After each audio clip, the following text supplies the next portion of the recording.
Well, it's like this. The physical environment, when you look around you, and you said, even you said it's very dualistic. And there's a lot of beauty in it. I mean, really, there's so much beauty here. But underlying that beauty, you go deeper and you look, like you just look out into nature and you see this beautiful bird. And you're going, well, gee, what a beautiful bird. Next thing you know, it turns around and it's whacking a worm against a branch and it hacks it to pieces. Now, does that worm in that moment thinking, gee, what a beautiful bird? I really don't think so. And so it's important to understand that the physical environment we have is totally barbaric, and it has served its purpose for the epoch and the era that we have been in. And now what's happening is this new way of life is birthing. And we no longer require this environment, this physical environment. So it is in the process of deconstructing.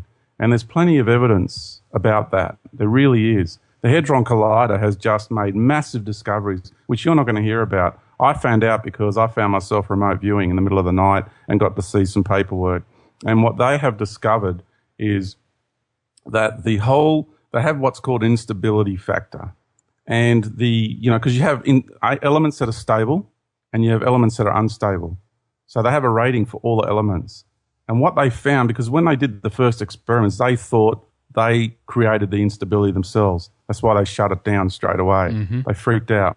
And what they've done since is they have done similar experiments in colliders around the world, and the same results are appearing. And what they found is that all our elements are becoming unstable. And the rate that they're becoming unstable is what's really freaked them out. Like, they are scared because they don't understand things like I understand things, or like you and others about Ascension.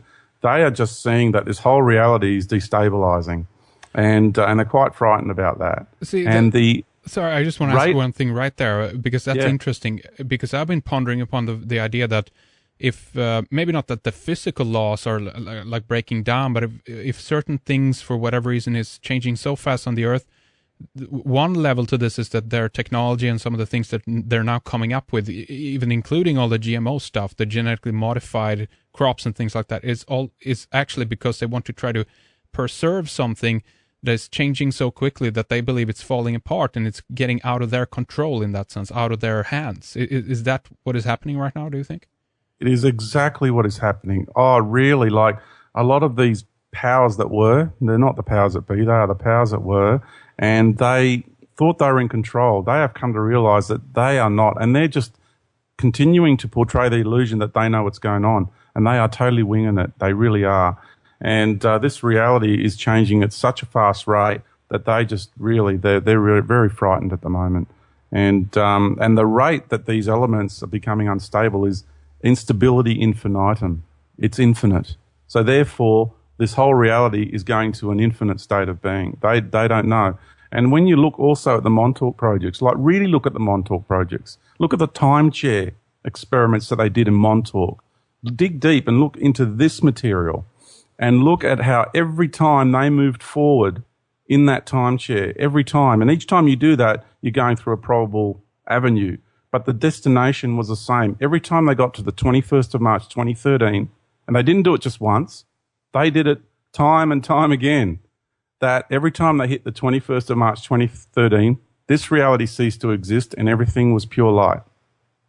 So you've got to understand that behind the scenes, they have known this for a while. That's why the re-terraforming of Mars and what the project there is called Project Genesis is been in full swing for decades. Mm-hmm. And that is reality. This is all happening behind the scenes, and we are just being treated like mushrooms.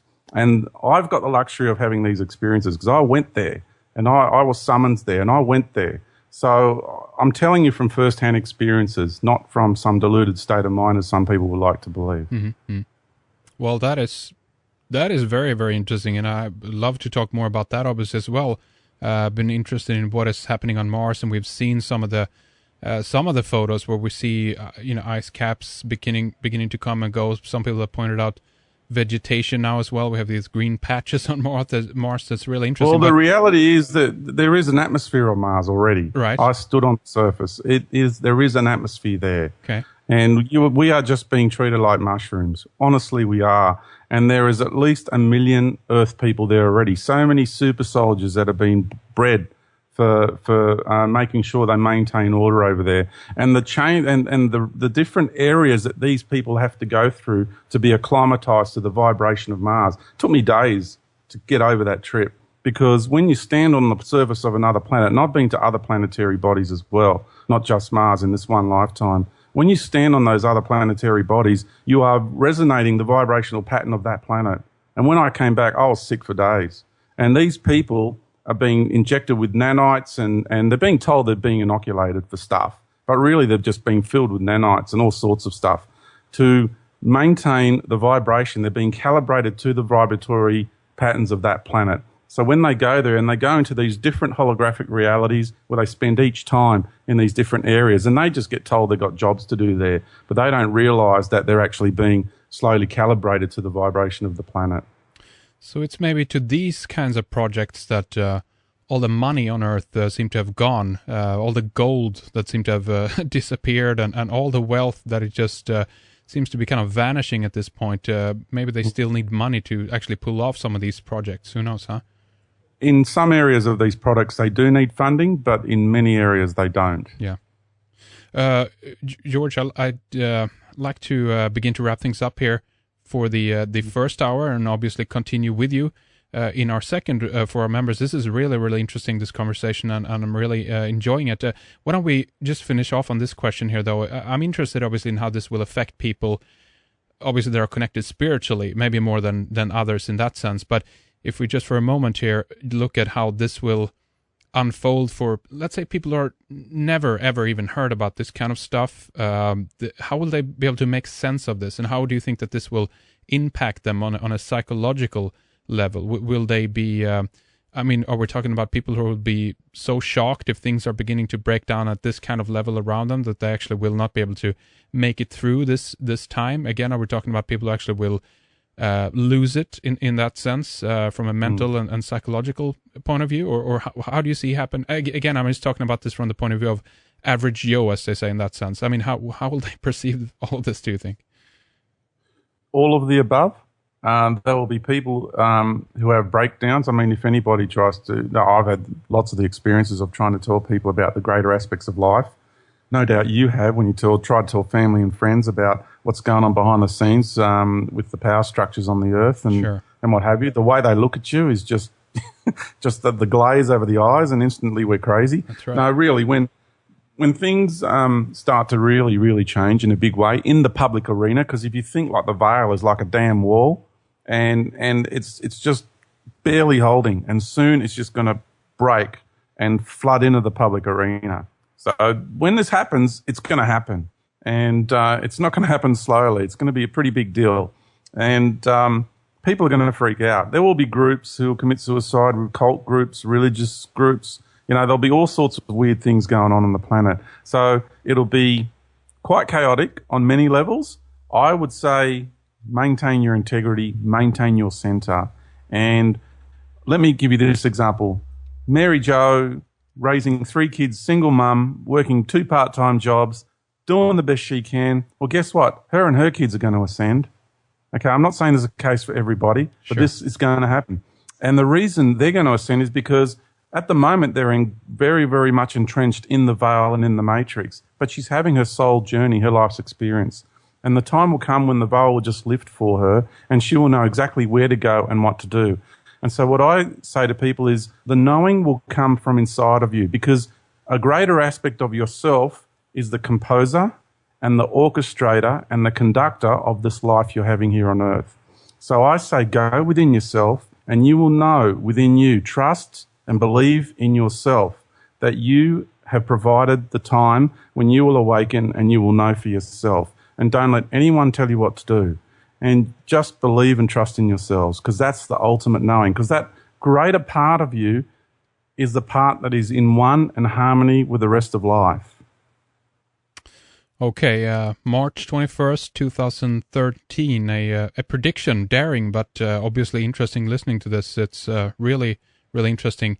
Let's mention your site here, obviously, as well, so we can give out some more details to people who want to continue following your work and take a look at some of the other things that you are doing as well. Let's see, the website, Kavassilas let's see, it is .org, obviously. Can you spell the last name for us, George, so we can find the right website?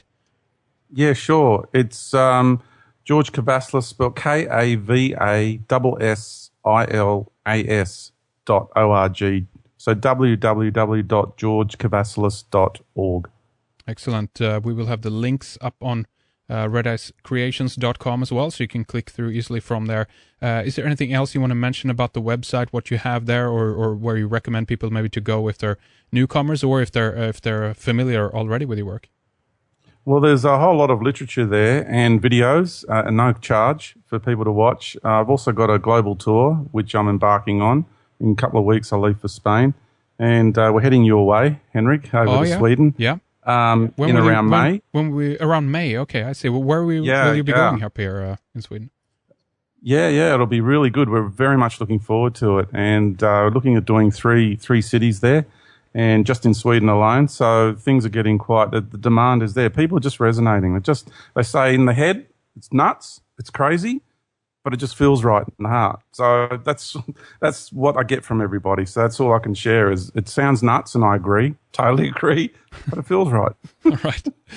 Well, that sounds good. That's very interesting, and we'll take a look at some of the dates, obviously, again, when you're going to be up here, and then obviously where you will be going, and we'll provide links, obviously, again on redicecreations.com for people who are listening to this and want to head where you're going, George, and take a look at your presentations and maybe meet you in person and so forth as well. So that is indeed excellent. But stay with us, George, and we'll continue to talking more here in our next hour.